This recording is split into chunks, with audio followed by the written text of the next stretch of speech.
Sí, Señor. La gloria y la honra sea solo para ti, Señor. Y así, Padre Santo, te presentamos estas ofrendas, Padre, lo que los hermanos han traído, diezmo, ofrenda, Padre. Te pedimos que lo recibas y que tú sigas bendiciendo a tu pueblo. En el nombre de Jesús, amén. Puede tomar su lugar en esa bendición.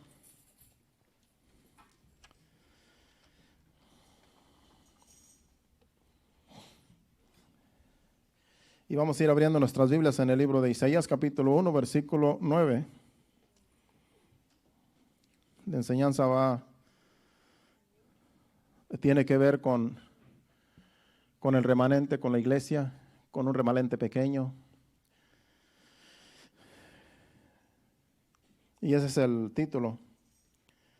Un remanente escogido por Dios. Isaías 1:9. Un remanente escogido por Dios. La Biblia dice que Dios nos escogió desde antes de la fundación del mundo. Y a comparación de todo el mundo, somos un pequeño remanente, la iglesia, alrededor del mundo. Dice el versículo 9. Dice, si Jehová de los ejércitos no nos hubiera dejado un resto, que viene siendo un remanente pequeño, como Sodoma, fuéramos y semejantes a Gomorra. Sí, vuelvo y repito, si Jehová de los ejércitos no nos hubiese dejado un resto pequeño, como Sodoma fuésemos y semejantes a Gomorra. Ahí lo que está diciendo el profeta es que en este tiempo donde él estaba escribiendo, tiempo que él estaba profetizando en esos días, él estuvo profetizando en tiempos de Amós, en tiempos de Acaz, de Ezequías, de Jotam y de Usías, que eran reyes de Judá. Es lo que está diciendo el versículo 1 del capítulo 1. Él era el profeta de todos esos reyes de esa época. Y después sigue diciendo, ¿verdad?, que eran tiempos donde el pueblo estaba entregado a la idolatría. Era un pueblo rebelde, desobediente, idólatra. Y sigue hablando, ¿verdad?, de cómo estaba el pueblo en ese tiempo. Le dieron espalda a Dios. Y por eso termina diciendo el versículo 9, dice, si Jehová no hubiera reservado un pequeño remanente, un grupo pequeño, hubiéramos sido como Sodoma y como Gomorra. En otras palabras, cuando Dios destruyó la ciudad de Sodoma y de Gomorra, no quedó nadie, los destruyó a todos. Lo único que sacó a Lot y a sus hijas de la ciudad. Pero eso es lo que está diciendo ese versículo, que si no fuera por la misericordia de Dios, que Dios tiene tan siquiera un remanente pequeño, Dios hubiera destruido a todo mundo, porque la mayoría le dio la espalda a Dios, la mayoría del pueblo de Dios, del pueblo de Israel. Entonces Dios va a tratar la enseñanza de un remanente escogido por Dios. A lo largo de la historia, cuando el pecado llega hasta el colmo delante de Dios, sabemos que Dios trae juicio al mundo que no quiere parar de pecar, sino que sigue en su vida de pecado y no quiere parar. Cuando ya el pecado llega al colmo, Dios siempre trae juicio. Sabemos lo que pasó con el pueblo con la gente en tiempos de Noé. Dios trajo juicio a esa gente porque era tanta la maldad que ya Dios dijo, voy a raer a toda esta gente, voy a acabar con todos. Pero dice que vio que Noé era diferente. Y Noé halló gracia ante los ojos de Dios. Fue por eso que Dios escogió a Noé para que hiciera el arca. Y de ahí se salvaron sus hijos, y su esposa, y sus nueras. Y de ahí se multiplicó la tierra hasta hoy en día. Entonces Dios siempre escoge un pequeño grupo o pocas personas de toda la maldad que hay en el mundo. Él siempre escoge porque hay gente que todavía tiene temor de Dios. Hay gente que todavía ama a Dios. Y Dios trata con cada uno de nosotros individualmente. Es por eso que en número somos poquitos, la iglesia de Cristo, a comparación de todo el mundo, que muchos se están perdiendo y están alejados de Dios completamente. Pero Dios siempre tiene un remanente, Dios siempre tiene un grupo que es la iglesia de Cristo. En el diluvio vamos a capítulo 7, versículo 1, donde Dios acabó con toda esa gente de esa época. Dice el versículo 1 del capítulo 7 de Génesis. Si lo pones en la pantalla. Dijo luego Jehová a Noé, ya lo que lo había escogido para que hiciera el arca, y hizo el arca. Dice, entra tú y toda tu casa en el arca, porque a ti he visto justo delante de mí en esta generación. En otras palabras, tú eres el único justo que yo he visto de toda esta generación y te quiero salvar. Así es que ya después de que había hecho el arca, le dijo, entra en el arca. Ya para entonces ya habían entrado todos los animales que él había escogido, que Dios le dijo que escogiera de 2 en 2, y así todos entraron.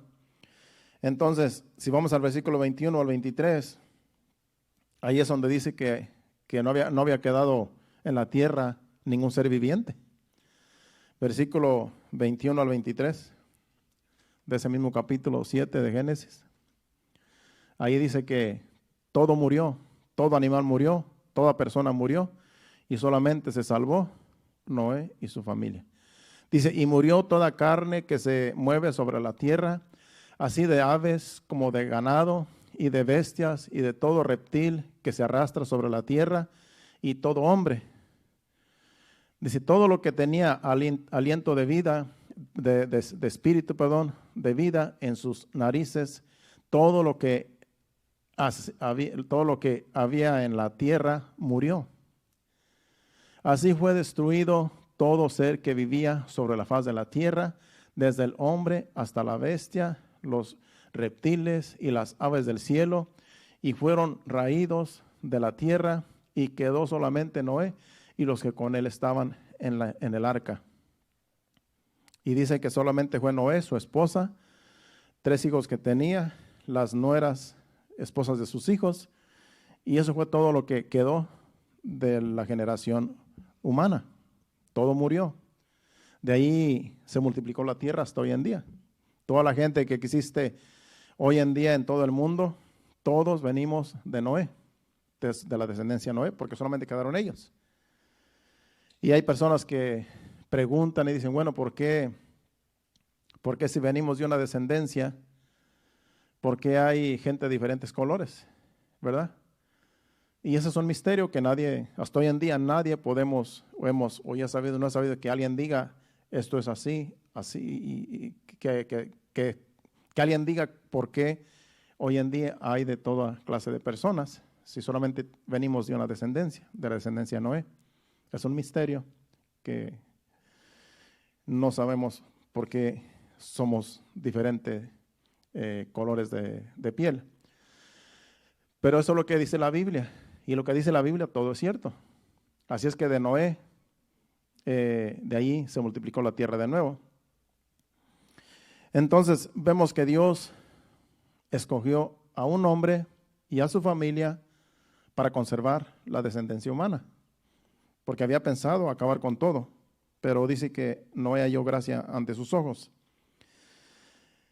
Bueno, cuando Dios llamó a Abraham, fue con el propósito de hacer de él una gran nación que lo reconociera como el único Dios verdadero. Vamos a Génesis capítulo 12, versículos del 1 al 3.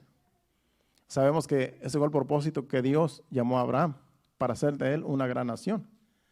Dice, pero Jehová había dicho a Abraham, vete de tu tierra, de tu parentela y de la casa de tu padre a la tierra que te mostraré, y haré de ti una nación grande, y te bendeciré y engrandeceré tu nombre, y serás bendición. Bendeciré a los que te bendijeren, y a los que te maldijeren, maldeciré, y serán benditas en ti todas las familias de la tierra. Ese fue el propósito con el cual Dios escogió a Abraham, para hacer de él una gran nación. ¿Cuál es esa gran nación? La nación de Israel, los judíos. Ahí viene una descendencia que Dios escogió con un propósito, porque ya Dios tenía el propósito de que de esa descendencia viniera uno, el cual iba a ser el Redentor, que es Jesucristo. Jesucristo viene de la descendencia de Abraham. Y gracias a Jesucristo, ahora todos en Él somos salvos, aún nosotros que somos gentiles, porque nosotros no somos judíos. Entonces, ahora somos la familia de Cristo, nosotros, la iglesia, somos la familia de Dios, los hijos de Dios, somos el pueblo de Dios también, no solamente Israel. Entonces, vemos allí que de un hombre Dios escoge para hacer una nación numerosa, de un hombre, de una persona. Vamos ahora, pero esta descendencia de Abraham estuvo cautiva en Egipto por 430 años y de ahí lo sacó de Dios para llevarlos a una tierra prometida, que era la tierra de Canaán. O sea que esta gente, esta familia más bien, que empezó con Abraham, Isaac, que era el hijo de Abraham, el único hijo que tuvo, Jacob, que fue el cuate de, o sea, gemelo de Esaú, que Esaú rechazó la primogenitura. Y de esos tres vienen los patriarcas, que son los hijos de Jacob, que son las 12 tribus. Ese es el pueblo de Israel. Entonces, de ese pueblo se multiplicaron. Cuando ya había hambre en la tierra y fueron a Egipto, que allá estaba José, que lo habían vendido sus hermanos, allá se fue su papá, que eran como 75 personas, según dice la Biblia, cuando llegaron a Egipto, y ahí se quedaron en un lugar que se llamaba Gosén. Allí el faraón, que en ese tiempo era el rey de Egipto, José era el gobernador, que era el segundo del rey, y el rey les dio esa tierra para que de allí ellos habitaran y allí tuvieran su ganado, porque ellos tenían ganado, la familia de Jacob y la familia de José. Allí se multiplicaron, de 75 hombres que dice la Biblia que llegaron allí, se multiplicaron en 600 hombres, según cuando salieron de Egipto, 600 hombres, más aparte los niños y las esposas, que se cree que eran millones. Se multiplicaron porque pasaron 430 años. 4 siglos, 30 años pasaron en Egipto y ya había muerto ese rey que halló gracia, hallaron gracia en él, el pueblo de Israel. Ya no estaba ese, ahora estaba otro que era un rey malo, que era el faraón en tiempos de Moisés. Entonces, ahí estuvieron, los tomaron como esclavos, como ahí estaban, y no querían que se multiplicaran, porque si se multiplicaban, el faraón creía o temía que cuando se multiplicara ese pueblo, que se iba multiplicando muy rápido, temían que se volviera en contra de ellos y les hicieran la guerra y se apoderaran de Egipto y a ellos los mataran. Entonces empezaron a tomar unas medidas muy drásticas, a no dejar que nazca ningún niño varón, sino solamente a las hembras les conservaban la vida, porque no querían que los hombres se siguieran multiplicando. Y resulta que ahí donde nació Moisés, que lo tiene escondido su mamá, y lo echó al río, y luego la sobrina del faraón lo encontró. Y allí Moisés es el que escogió Dios para de ahí libertar a su pueblo, que era el pueblo que había escogido por medio de Abraham, donde ya Dios había prometido que como las estrellas iba a multiplicar su descendencia. Entonces, ahí sigue ese remanente, el pueblo de Israel. Y lo saca Dios para conquistar las naciones, la nación de Canaán, donde había gente mala, y Dios quería darle esa buena tierra para bendecirlos. Para confirmar lo que estoy diciendo, vamos a Éxodo capítulo 12, versículos 40 y 41. Donde dice que Dios los sacó de Egipto para llevarlos a Canaán. Dice, el tiempo que los hijos de Israel habitaron en Egipto fue 430 años. Dice, y pasados los 430 años, en el mismo día, todas las huestes de Jehová salieron de la tierra de Egipto. A decir que todas las huestes quiere decir que todo el pueblo de Israel, todo el pueblo de Dios, el que Dios escogió. Todos salieron de Egipto sin quedar uno solo. Pero también hay unos versículos ahí donde dice que también había mucha gente de otras naciones que también salieron junto con ellos. O sea que si eran como 600 hombres, más aparte mucho pueblo que también estaba ahí en Egipto, que también los acompañaron a salir de Egipto, o sea que eran millones los que salieron de Egipto. Y Moisés era el líder.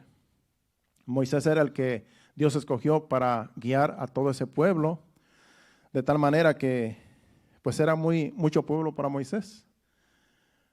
Pero Moisés estaba capacitado, por eso Dios lo escogió.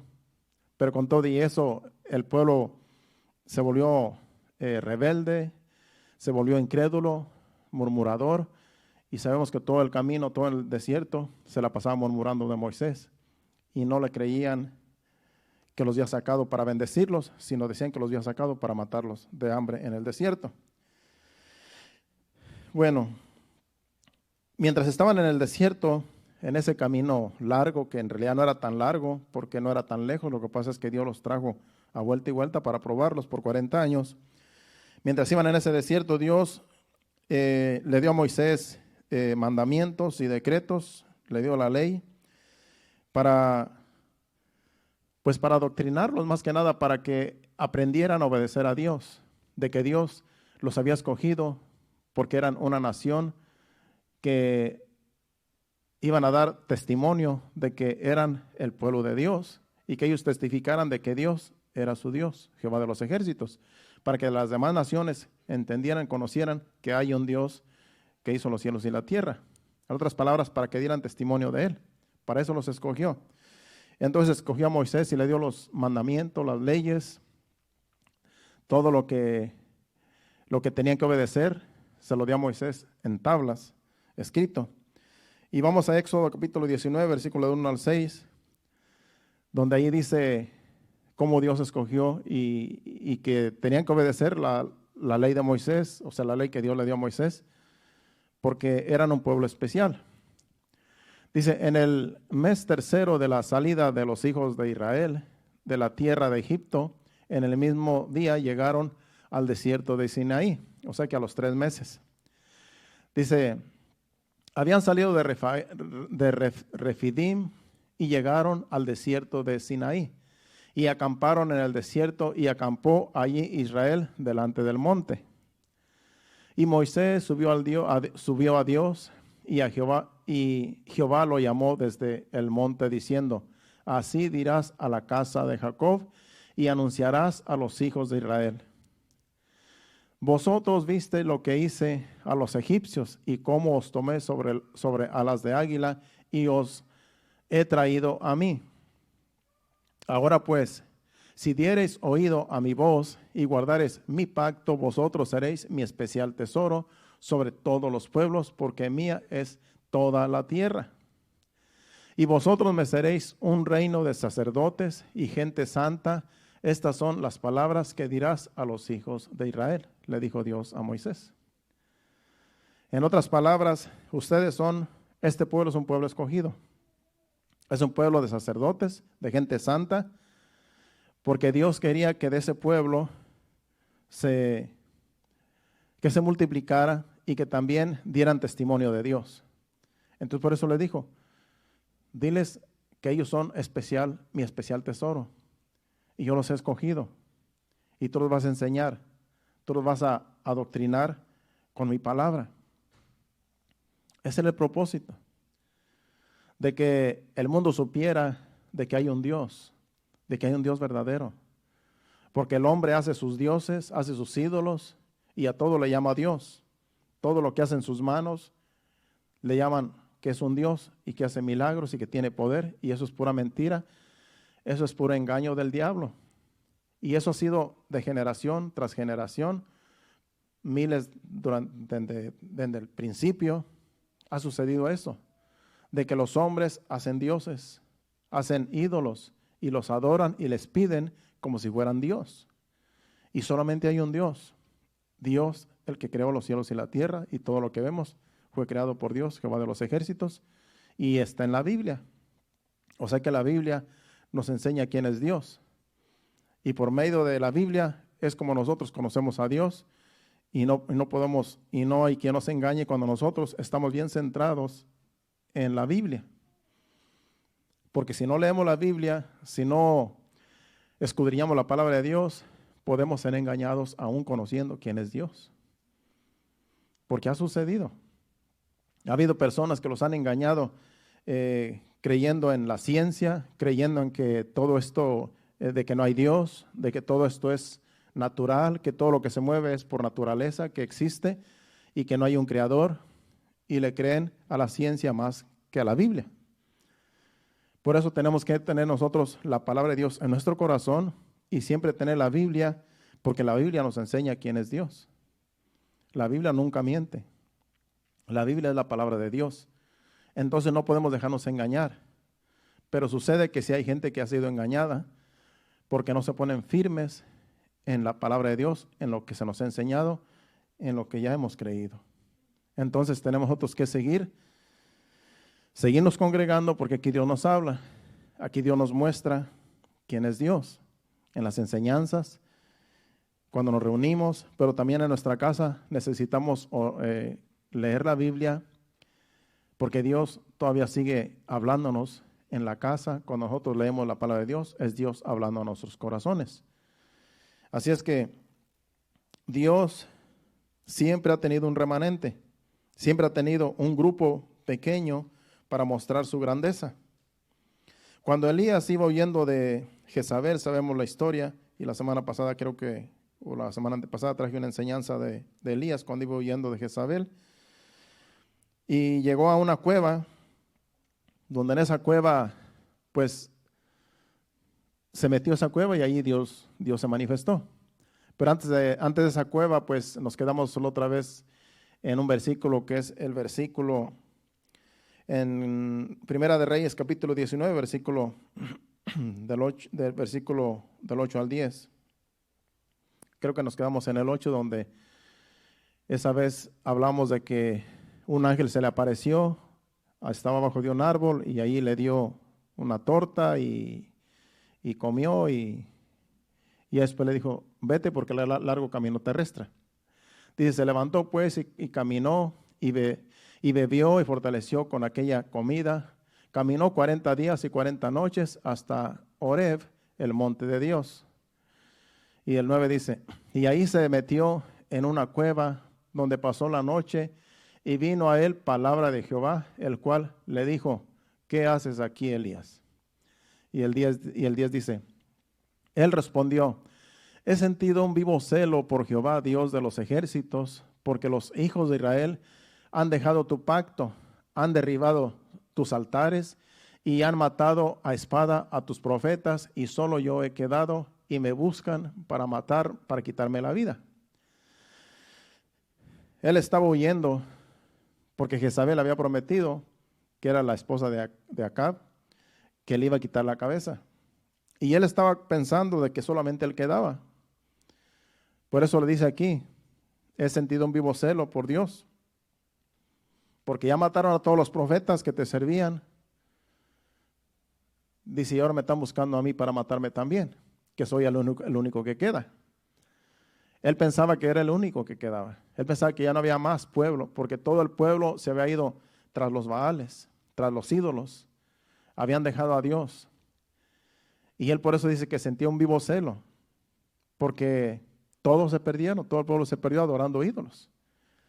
Imagínense qué tristeza sentía él al ver que todo el pueblo de Dios, el pueblo que sabía quién era Dios, iba y adoraba ídolos hechos por manos de hombres. Y ya no creían en Dios. Ya no creían en Dios. Y él era el único profeta, dice él, que él creía pues que quedaba. Entonces él estaba triste, él estaba decepcionado y ya no quería más vivir. Incluso le dijo a Dios en los versículos anteriores, mejor quítame la vida, ¿para qué vivir? Entonces él está pensando que él era el único.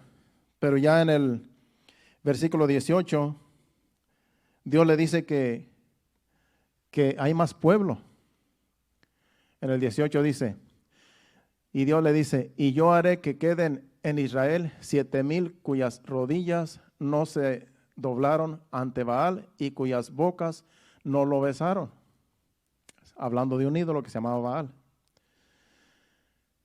Elías pensaba que él era el único. Elías pensaba que él era el único que quedaba que temía a Dios, que conocía a Dios. Pero él no sabía que Dios tenía un remanente por ahí donde no doblaron sus rodillas a ese Dios, a ese ídolo, ni tampoco lo besaron, como dice ahí. En otras palabras, ellos todavía eran fieles a Dios. Pero Elías no lo sabía. Y Dios sí sabía, porque Dios conoce los corazones. Entonces muchas de las veces eso pasa con nosotros. A veces creemos que ya somos los últimos. A veces creemos que somos un grupito pequeño y que ya no hay más que nosotros. O si conocemos a algunos otros hermanos que van a otra iglesia, que todavía temen a Dios y tienen la sana doctrina, creemos que pues somos pocos. Pero alrededor del mundo Dios tiene más gente, Dios tiene más pueblo. Aunque hoy en día hay muchas iglesias pues pues el mundo se ha metido a las iglesias más que nada, que ya no tienen respeto por Dios, que ya no enseñan la sana doctrina y ya enseñan cosas que no tienen nada que ver con el evangelio. Pero todo lo hacen para agraciarse con la gente, porque la gente no quiere dejar de pecar. Cuando la gente no quiere dejar de pecar y un pastor enseña que está bien que sigan viviendo su vida normal, que solamente crean en Dios, es un peligro. Porque entonces, ¿dónde está la santidad? Se tiene que hablar de la santidad, se tiene que hablar del pecado. Porque hay iglesias que sí, hay pastores y hay ministros que sí enseñan que una vez que tú aceptas a Jesucristo como tu Salvador, ya eres salvo, ya eres escogido por Dios y ya vas para el cielo. Y ese es un error, porque la Biblia dice que podemos perder la salvación. Si no, no estaría ese versículo que dice que busquemos nuestra salvación con temor y temblor. Porque si las cosas fueran así como muchos piensan, pues entonces, ¿quién se esforzaría para buscar de Dios? Como dice un versículo del apóstol Pedro en su epístola segunda, si el justo con dificultad se salva, ¿a dónde va a quedar el impío y el pecador? Si los justos y los que tratamos de vivir una vida recta, en santidad, difícilmente nos salvamos. Que siempre estamos con el temor de Dios, que siempre estamos tratando de evitar el pecado. Si con dificultad nos salvamos, imagínense dónde quedan aquellos que no tienen temor de Dios. ¿Dónde quedan aquellos que dicen, Dios como quiera me ama, así como soy, puedo hacer lo que quiera, y Dios me sigue amando porque Él nos ama a todos? No, la Biblia dice, es que lo que pasa es que no conocen la Biblia, pero la Biblia dice que Dios aborrece a aquellos que pecan. Leímos un versículo el domingo. En un salmo dice que Dios está contra aquellos contra los impíos que lo aborrecen. Dios también dice que los aborrece. Primera de Pedro 4:18. Y si el justo con dificultad se salva, ¿en dónde aparecerá el impío y el pecador? En otras palabras, ¿dónde aparecerá aquellos que no temen a Dios? Aquellos que pecan deliberadamente, sabiendo que a Dios no le agrada el pecado. Es por eso que tiene que haber temor en la iglesia. Tiene que haber temor en la iglesia, porque si no hay temor en la iglesia, la gente hace lo que quiere y piensa que está bien. Y hay cosas que nosotros no podemos practicar. En 1 Juan capítulo 2, versículo 15 dice que no amemos al mundo ni las cosas que están en el mundo. Dice que todo aquel que ama al mundo, el amor de Dios no está en él. No améis al mundo ni las cosas que están en el mundo. Si alguno ama al mundo, el amor del Padre no está en él. El 16. Porque todo lo que hay en el mundo, los deseos de la carne, los deseos de los ojos y la vanagloria de la vida, no provienen del Padre, sino del mundo. Y el 17. Y el mundo pasa y sus deseos, pero el que hace la voluntad de Dios permanece para siempre. Ahí claramente nos está diciendo que no amemos al mundo, ni las cosas que están en el mundo, ni lo que el mundo practica, ni lo que todo el mundo hace, porque entonces si amamos lo que la gente hace, lo que el mundo hace, el mundo que no es, se refiere a gente que no es cristiana, que no es hijo de Dios, entonces pues dice que todo aquel que ama al mundo se hace enemigo de Dios. Es lo que dice Santiago también, capítulo 4. Dice, oh almas adúlteras, ¿no sabéis que la amistad del mundo es enemistad contra Dios? Ponlo allí capítulo 4, versículo, no recuerdo el versículo. Pero ahí dice que Santiago, que las personas, 4:4, oh almas adúlteras, ¿no sabéis que la amistad del mundo es enemistad contra Dios? Cualquiera pues que quiera ser amigo del mundo se constituye enemigo de Dios. Toda persona que vive su vida como quiere, como le da la gana, se constituye amigo del mundo y enemigo de Dios. Porque tiene que haber respeto a Dios, tiene que haber santidad delante de Dios y delante de las personas. Pero lastimosamente muchas iglesias hoy en día le han dado libertad a la carne y todo empieza por los que predican, por los que enseñan, porque no quieren enseñar de que el pecado no le agrada a Dios, porque entonces no llega la gente, no se llenan los templos, porque a la gente no le gusta que los confronte con el pecado. Pero preferible tener unos cuantos, un remanente pequeño, a tener una iglesia repleta y que no quepan y que todos se pierdan. Es preferible tener unos cuantos, es preferible tener un remanente, pero tratar de vivir en santidad, predicar la palabra, predicar la verdad, porque la verdad duele, pero es lo que nos salva. Así es que ese es el problema. Por eso, aunque haya iglesias numerosas, hay remanentes que en esas iglesias puede ser un grupo pequeño que sí ama a Dios y que sí teme a Dios, aunque los demás estén corrompidos. Por eso todo empieza con cada uno de nosotros.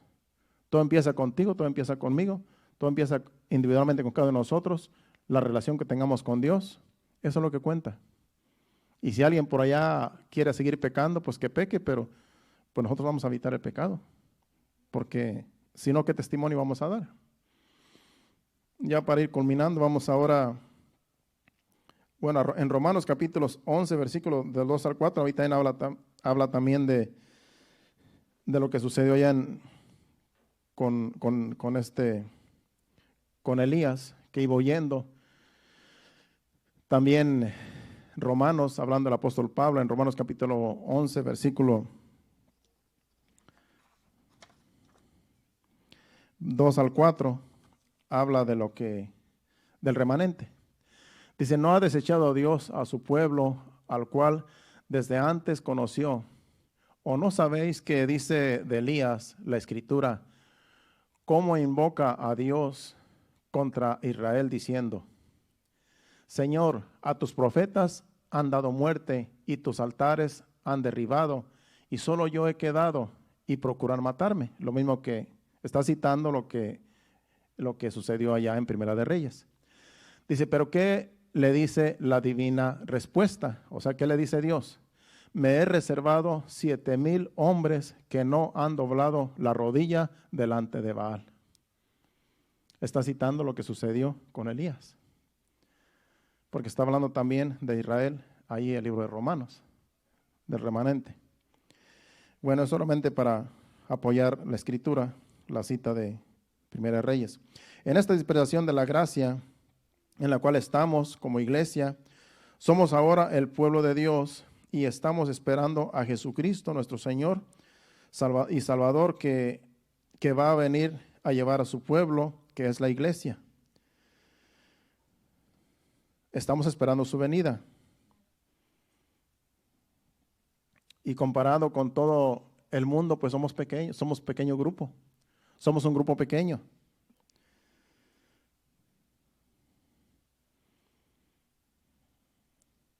Somos un remanente pequeño. Pero Dios, el Señor Jesucristo, Él prometió venir por nosotros. Vamos a Juan capítulo 14, versículo del 1 al 4. Les dijo a sus discípulos, no se turbe vuestro corazón. Creéis en Dios, creed también en mí. En la casa de mi Padre muchas moradas hay. Si así no fuera, yo os lo hubiera dicho. Voy pues a preparar lugar para vosotros. Y si me fuere y os preparare el lugar, vendré otra vez y os tomaré a mí mismo, para que donde yo estoy, vosotros también estéis. Y sabéis a dónde voy y sabéis el camino. Es una promesa de Jesucristo, que Él va a venir. Él fue para preparar lugar. Él dice la Biblia que está a la diestra del Padre intercediendo por nosotros. Y Él está preparando lugar allá para nosotros, porque Él va a venir por su iglesia, por su pueblo, por su novia, y nos va a llevar a esa patria celestial para tenernos allá por toda la eternidad.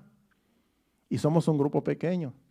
La iglesia es un grupo pequeño, pero así es eso es lo que dice la Biblia. No somos mucho pueblo, porque como le digo, mucha gente no se quiere esforzar. Mucha gente no quiere dejar el pecado, no quiere dejar la maldad, quiere vivir en sus deleites. Y todo el que quiera vivir en sus deleites, pues, si así sigue y el Señor viene, pues, ¿cómo va a ser levantado? Si Dios va a venir por un pueblo santo, Dios va a venir por su iglesia que vive en santidad. Dice que su iglesia no tiene que tener sus vestiduras ni arruga ni mancha. Al decir que no tiene ni mancha ni arruga, esa novia, ese vestido, quiere decir que no se contaminó con el mundo, sino que vive en santidad, que vive con temor. Y ese es el remanente que Cristo viene a buscar, que es la iglesia, que es su novia. Vamos a Lucas capítulo 13, versículo 22 al 24, y luego vamos a ir a una cita más para terminar. Lucas 13, 22 al 24. Aquí le dice un discípulo a Jesús. Dice, pasaba Jesús por ciudades y aldeas enseñando y encaminándose a Jerusalén.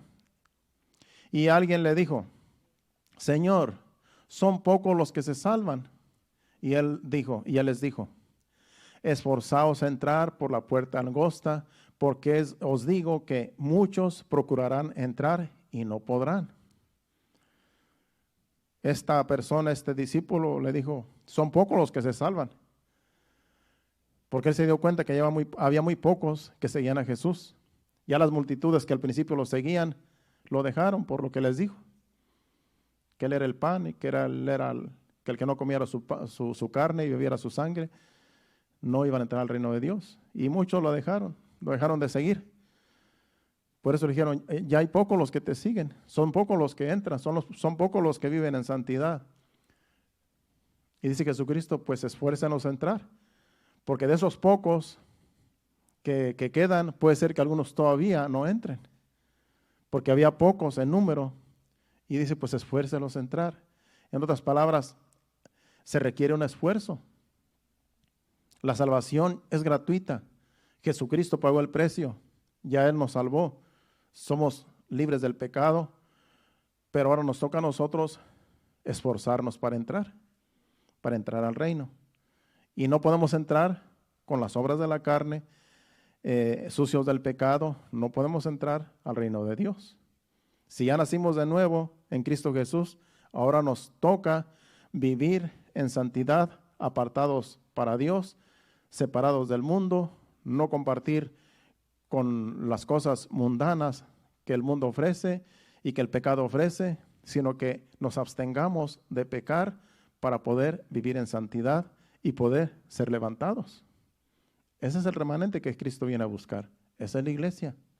Somos pocos porque el mismo allí lo dice en estos versículos, pero todavía dice Jesús, esfuércenos a entrar, porque muchos procurarán entrar y no podrán.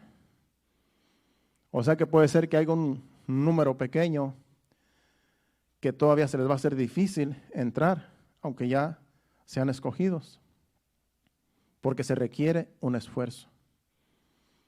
Dijo una vez el apóstol Pablo en el libro de los Hechos, dice, es necesario que en muchas tribulaciones entremos en el reino de Dios. Es necesario que pasemos por tribulaciones, por dificultades para entrar al reino de Dios, porque no es fácil. Jesucristo hizo lo que tenía que hacer. Ahora nos toca a nosotros esforzarnos. Ahora nos toca a nosotros día con día cargar nuestra cruz, como dijo Jesucristo. Todo el que quiera venir en pos de mí, tome su cruz cada día y sígame. ¿Qué es tomar la cruz? Hacer la voluntad de Dios. Rechazar nuestra voluntad y hacer la voluntad de Dios. Eso es tomar la cruz de Cristo, la cruz que de cada uno de nosotros. Ya Jesucristo tomó la de Él. Ahora nosotros tenemos que tomar nuestra cruz para llegar a la presencia de Dios. Y es cada día abstenernos de pecar, abstenernos de las obras de la carne y de las cosas del mundo para poder llegar a la presencia de Dios sin mancha y sin arruga, como dice la Biblia. Por último, vamos a 1 Tesalonicenses capítulo 3, versículo 1 y 2. 1 Tesalonicenses capítulo 3, versículo 1 y 2. Ya que es el apóstol Pablo pidiendo oración a los de la iglesia de Tesalónica. Y les dice, por lo cual, dice, no pudiendo soportarlo más, acordamos quedarnos solos en Atenas. Yo creo que está mal. 1 Tesalonicenses 3, del 1 al 2.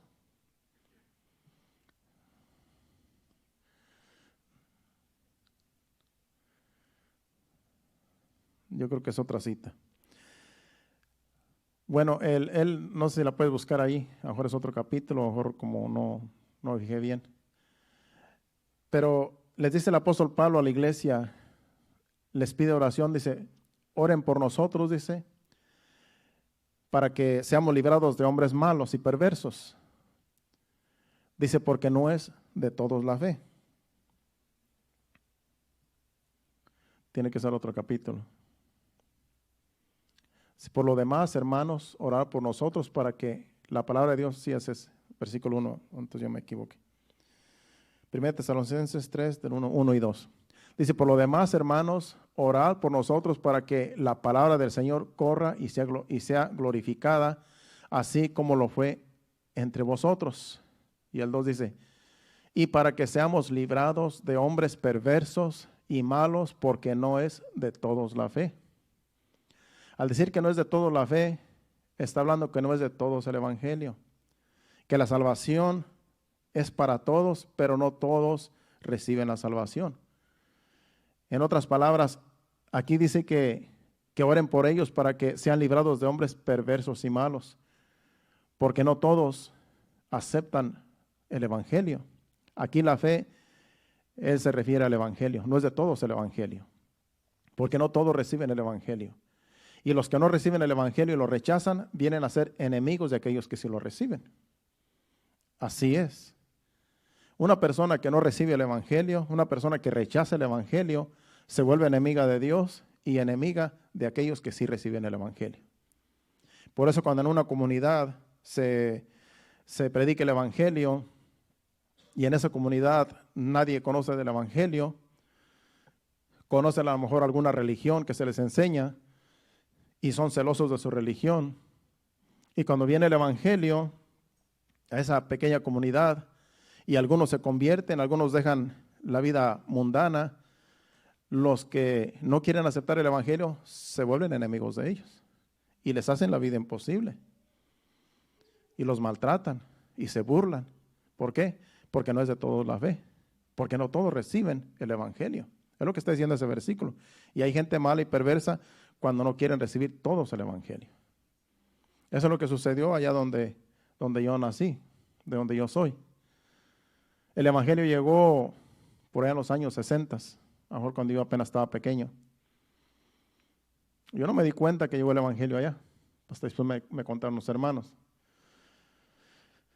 Pero dicen que fue un misionero y era un americano y llevó la palabra a una familia. Y a esa familia empezaron a invitar personas y empezaron a congregarse en una casa. Pasó el tiempo y un muchacho, el misionero escogió un muchacho ahí para que siguiera predicando el evangelio, pero se acobardó. Y ese muchacho ya tenía a su esposa, ya estaba casado, ya tenía esta familia. Y digamos que se acobardó y no quiso predicar porque era muy difícil que recibieran el evangelio. Y prefirió mejor no predicar. Pasado el tiempo, otro hermano de él sí aceptó el reto y empezó a abrir su casa para que llegaran ahí a predicar el evangelio de otro lugar. Y venían de otro lugar donde ya había iglesia y allí se reunían de ese lugar donde está un poco retirado, y ahí se reunían en un solar afuera de la casa y les hacía la vida imposible. Las personas, los vecinos les tiraban piedras mientras estaban reunidos. A una señora dicen que le rompieron la cabeza con una piedra de las que habían venido a esa misión. Era una misión. Y dicen que se levantaron contra ellos. Dicen que cuando pasaban por enfrente de sus casas les tiraban agua sucia a los hermanos. O sea que se les oponían. Y todo solamente porque habían aceptado el evangelio. Porque habían aceptado la salvación. No le estaban haciendo mal a nadie. Pero eso es lo que pasa siempre. Siempre hay enemigos. Cuando unos aceptan, siempre se levantan. Enemigos sí es obra del diablo para desanimar a los que sí aceptan el evangelio. Y eso está en todos lados. En todos lados sucede. Hay algunos que hasta los matan porque no quieren, porque están celosos de su religión y no quieren que venga otro evangelio, otra doctrina que ellos no quieren aceptar. Y es por eso que en número hay poca gente. Por ejemplo, ahí donde yo soy, hay muy poquitos en número en esa iglesia porque después se hizo un templo, pero llegan muy poquitos, casi no llegan. Pero es que también la doctrina que se enseña es muy fuerte, es muy rígida y no se quieren convertir la gente, entonces pues no crece la iglesia por la doctrina muy rígida que tienen. Pero siempre Dios tiene un remanente, siempre Dios tiene un grupito en cada lugar, lugar del mundo, aquí en Florida, aquí en estas ciudades hay muchos grupitos de iglesias que yo sé que sí temen a Dios y predican la sana doctrina, pero hay otros que no. Pero seamos de los que vivimos en santidad, de los que nos abstenemos para agradar a Dios. Y Dios un día va a venir por nosotros. ¿Cuántos dicen amén? Pongámonos de pie. Ese ha sido el mensaje. Le damos gracias a Dios. Pasen al altar. Así es que no se desanime. No se desanime que somos pocos en número, pero es lo que dice la Biblia. No esperemos que multitudes lleguen a los pies de Cristo para creer que el evangelio es poder. El evangelio es poder porque nos salvó a nosotros. Te salvó a ti, me salvó a mí y sigue salvando, Dios sigue salvando por todos lados. Y el hecho de que no somos muchos no quiere decir que no funcione el evangelio. Lo que pasa es que se está cumpliendo la palabra. Que mientras la maldad se multiplica, el amor de muchos se enfría.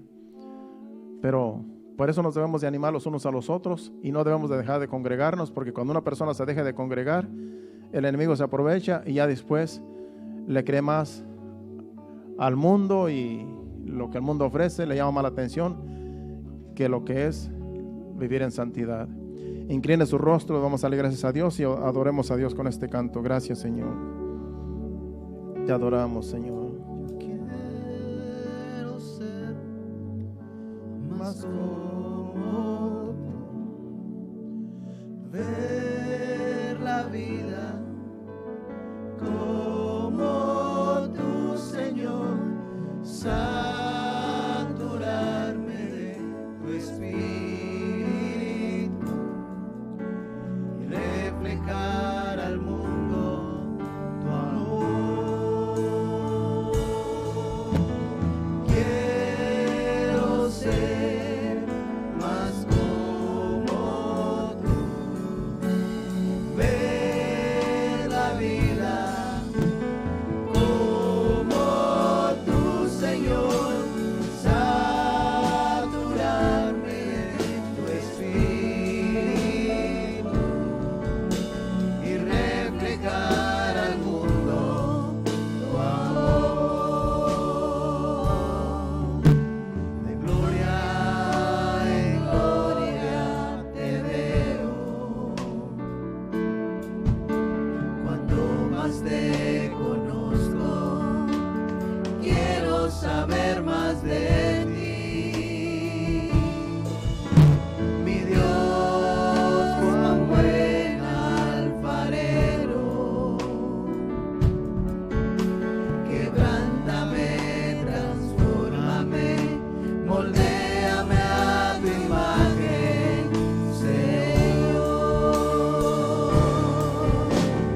Sí, Señor, que podamos reflejar este mundo, Señor, el amor que tú has derramado en nuestros corazones, Señor.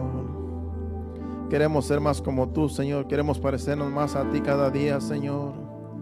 Queremos seguir tus pisadas, Señor. El ejemplo que tú nos dejaste, Señor, queremos seguirlo, Señor amado, para ser cada día más como tú eres, Señor Jesús. Como tú caminaste aquí en la tierra, con misericordia, con amor, lleno de gracia, Señor. Ayúdanos cada día, Señor. Que cada día que pase, Señor amado, podamos acercarnos más a ti, Señor. Podamos depender más de ti cada día, no de nuestras fuerzas, no de nuestro intelecto, sino de tu presencia en nosotros, Señor amado. Que podamos cada día acercarnos y así podamos, Señor, parecernos más a ti, Señor Jesús. Ayúdanos a cada uno, Señor. Te lo pedimos en el nombre de Jesús. Nos vamos a despedir no de tu presencia, sino de este lugar, pidiendo que nos lleves con bien a nuestros hogares. Quita todo tropiezo en nuestro camino y que todos lleguemos con bien, Señor. Y que tú des descanso, Señor, a aquellos que están cansados, Señor, por causa del trabajo, para que así el día de mañana nos podamos levantar, Señor. También te pedimos por los niños, Señor, los jóvenes, los adolescentes que van a ir a la escuela mañana, Padre. También guárdalos, Señor amado, en este ciclo escolar, Señor, de todo mal, Padre, como ya hemos orado, Señor, el domingo. Y que así todos, Señor amado, Padre Celestial, salgamos de aquí, regresamos a nuestros hogares y el día de mañana, Señor, vayamos a nuestras labores sin ninguna novedad. En tu presencia, Padre, en tus manos estamos. En el nombre de Jesús, amén y amén. Dios les bendiga, estamos despedidos. Aquí el viernes a las 7:30 nos vemos. Dios les bendiga y hasta el viernes.